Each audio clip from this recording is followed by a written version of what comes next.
What's up, guys? So I'm coming at you with a long overdue video.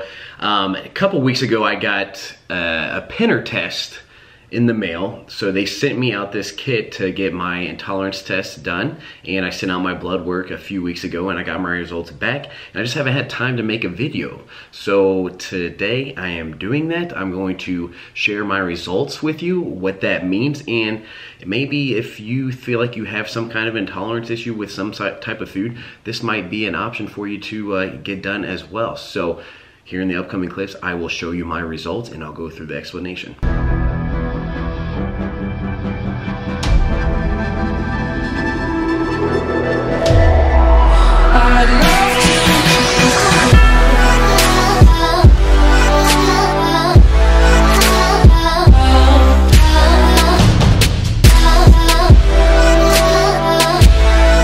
Over at Pinner Tests were kind enough to send me this food intolerance kit in the mail, so I am going to go ahead and take my blood for you guys, and then after that I'm going to mail it out. They gave me a little blood kit. I'm going to send it out to a lab, and within 7 to 10 days I'm going to get my results back, and it should tell me if any intolerance that I have with food. But anyway, I'm going to show you guys what came in the kit. So we got a needle here, and I'm gonna prick my finger.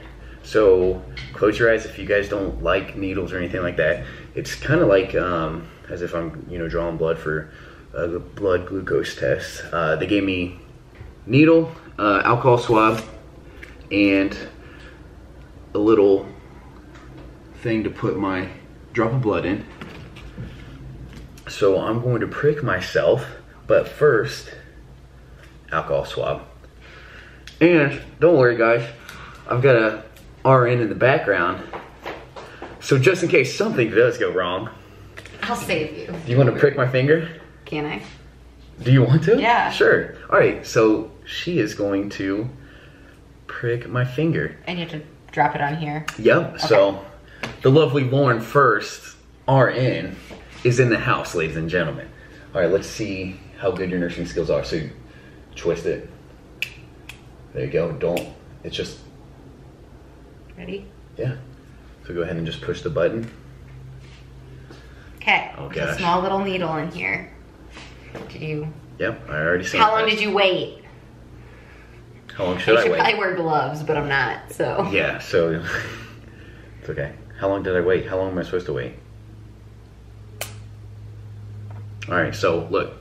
Why are you showing them your blood? If it'll seeing if it'll even focus on that. You're just testing the focus. Focus. Oh yeah, come on, focus. Really? Well, you see that little red dot? That is my blood. All right, so you want to do this? So squeeze your finger, get a good glob. There you go. Nice. That was easy. And just rest it on there. We want to fill the circle. So it gave you a step-by-step thing. It says, allow the blood droplets to fall on the collection pad or touch the pad gently. Put your finger, you have to let gravity do its job. Okay. They'll spread. Mm-hmm. There we go. Get the blood. Here. Should we get more? That's probably plenty, baby. No, you have to fill the circle, sweetie. Okay.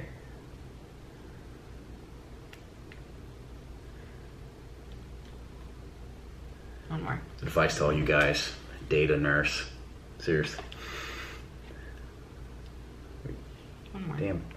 Lots of blood. Not really. That's good. Trying to let it run.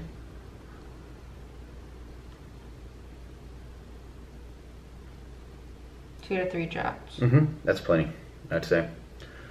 Good. Okay. We got my blood sample. And then gonna go ahead and use the alcohol swab That's again. His blood. And look, they were also kind enough to send me a Band-Aid. Will you put this Band-Aid on me, please? Suck it up. I'm just following directions. It's very important. Didn't they teach you that in nursing school? I don't give my patients Band-Aids. You don't? Bad nurse. We don't use them on babies. I don't even know where it's at. It's so tiny. Well, okay. put it on there. Your finger's wet. Just follow direction. You need to blow dry. Wow. Oh, goodness. A great nurse. Great nurse. It doesn't even stick. All right. Well, we got the Band-Aid and we got my blood sample. So now I'm going to close that, right? Yeah. Yeah, we'll go ahead and fold it. It's a nice little envelope. And then they also sent me a little form to fill out. So cute. And I'm going to put the form and the blood sample in this envelope, mail it out, and then I think 7 to 10 days I should get my results back. And I will definitely be making a video on that and clarifying and describing what my results are. Can I send you a second one? Yeah, just in case somebody fucks up, I'm sure. Don't do it. Really? You wasted the needle? I don't want to do it. Too bad. She just pricked her finger for no reason. All right, Nursing good job. probs. Nursing probs. All right, so what you guys are seeing here is my actual food intolerance report. So I got this back about 5 days after mailing out my results. So the turnaround time was very quick and I was really impressed with that. So let's go ahead and talk about my results. But before we do that, let me just tell you how this is broken down.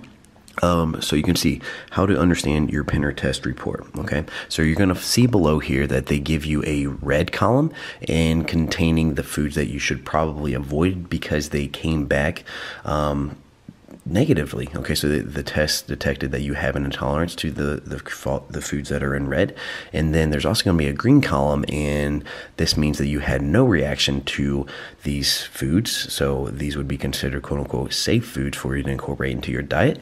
And then if you do have an intolerance to any food, they give you the degree of severity. So +1 would be a low reaction, +2 is a moderate reaction, and +3 is a high reaction. So let's go ahead and discuss what I was found to be intolerant to based upon this Pinner test report. First off, we have dairy and eggs. I did have a reaction. I was very surprised about this. Egg yolks, okay, and it was found to be a +3 reaction, which if you remember is a more severe intolerance. And then no reactions. I thought it was interesting that I had no reaction to the egg white, only the egg yolk.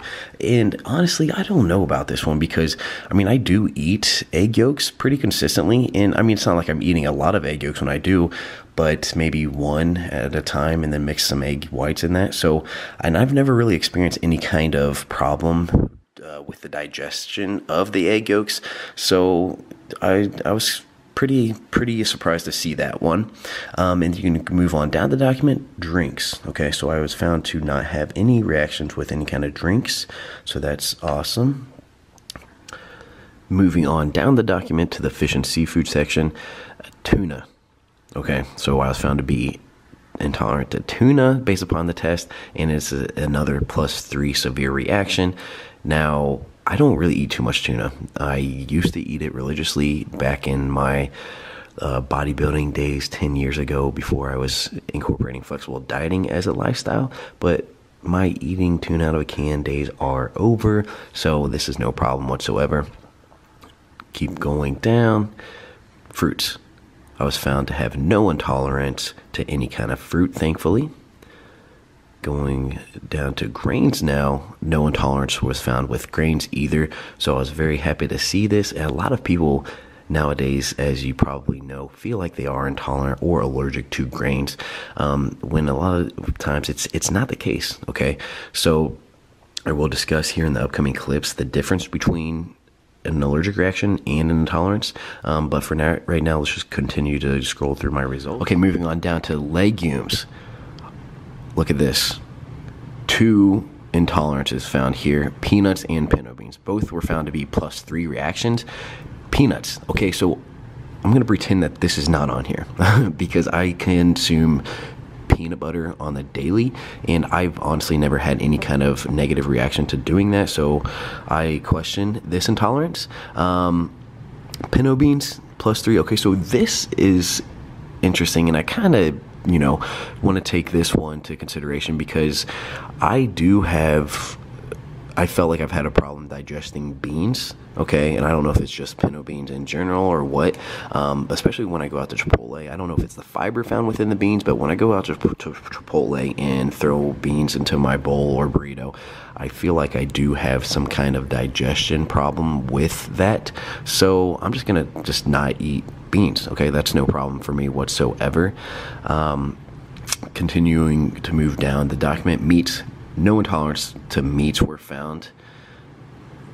Others. Nothing was found in the other section. And then seeds and nuts. Sesame seeds.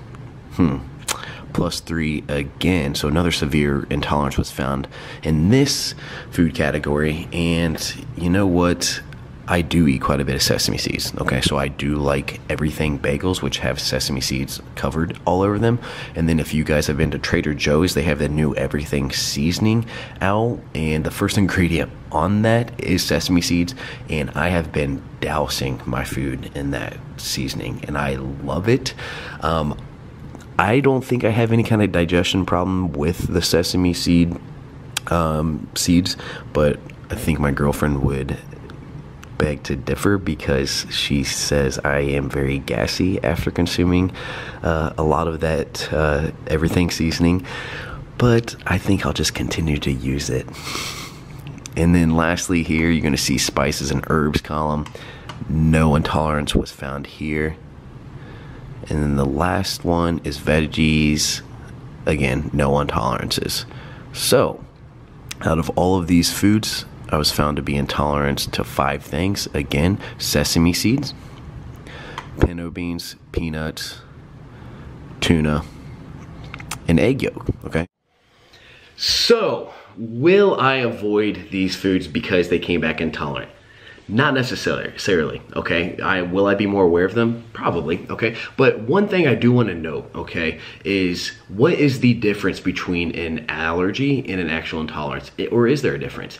And my answer is yes, okay? So many people get this confused, and I want you to understand there is a huge difference when it comes to having an allergic reaction and having a intolerance, okay? The number one difference is that an allergic reaction is an immediate immune response, okay? So you're going to experience problems instantly, such as anaphylaxis, which is a life-threatening condition, okay? So you may have your throat closed, you may break out in hives. These all are going to require something like an EpiPen to help cure that kind of allergic reaction, okay? So allergic reactions are very, very severe. Now on to intolerances. These are not anaphylactic kind of responses, okay? So intolerances are going to be more like digestive problems, okay, where we just don't necessarily digest the foods fully or appropriately as we should. And in order to detect the intolerance, like this Penner test did, it just tested for an IgG blood response test, okay? So if you remember in the clips, I pricked my blood, sent it out to a lab. The lab tested the IgG blood in the blood, and it came back with those 5 foods being intolerant, that I was intolerant to. So intolerance can just, when you are intolerant to something, some things that you might notice are like nausea. A lot of people tend to have migraines that are severe, just overall pain, joint discomfort, inflammation, swelling, abdominal bloating. It can, cause some stalls in weight loss. But intolerances are not life-threatening conditions, okay? So that is important to note. And another thing that I want to address is that an intolerant can actually potentially be reversed, okay? So when people hear that they might be intolerant to something, they kind of freak out. But however, we can a lot of times reverse that intolerance, and it does require the help of a healthcare professional such as a dietitian or a doctor.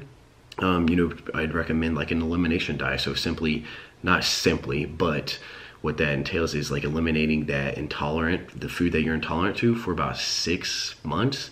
About 4 to 6 months is what I typically recommend. Like completely eliminate that, okay?